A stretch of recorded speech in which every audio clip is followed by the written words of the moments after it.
Samantha, thank you. A day after a U.S. Marshal and Clayton County police officer were both indicted with murder in connection to Jamarion Robinson's death, we had the opportunity to speak directly in person with Robinson's mother. And his mother says that she fought 5 years to receive an indictment for her son's death, but tells Joe Hankey this fight is anything but over. Joe?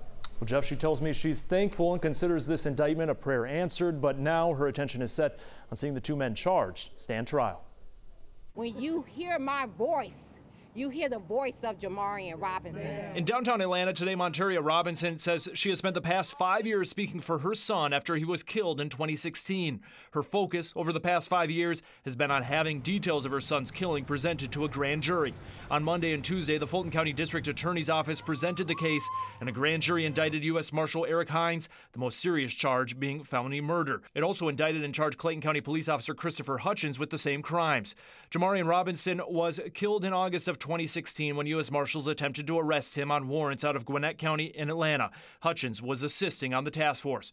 Robinson would be shot 59 times, according to the medical examiner's report. Cell phone video from someone nearby captured audio of nearly 3 minutes of gunfire, but no body camera video exists due to federal policies at the time outlawing U.S. Marshals or local police officers assisting them from wearing body cameras.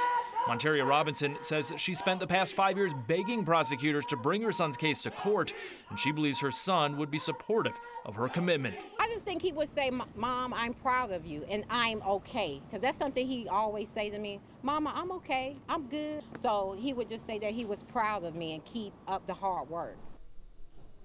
And attempts to reach both Eric Hines and Christopher Hutchins today for any comment on the indictment were unsuccessful. As of this afternoon, court records did not show any arrest warrants being issued yet for either officer. We will update you, though, as this case now moves forward. Jeff? Joe, thank you. Felony charges in cases like these can be rare. We spoke with 11 Alive legal analyst Page Pate to get his view. It is very unusual in Georgia to see law enforcement officers charged with murder in a case like this. Attorney Pate tells us there are factors at work that might have led to more serious charges. He says District Attorney Felony Willis, who is in charge of the case, is pursuing similar cases aggressively. And he says, based on the indictment, the prosecutor doesn't believe evidence supports the officer's story. The number of shots that were fired by law enforcement seems to be clearly excessive in this situation. And also, given the mental illness, or at least the mental concerns that people had about his health at the time, and apparently that was known by law enforcement and certainly should have been, that can also be an aggravating factor.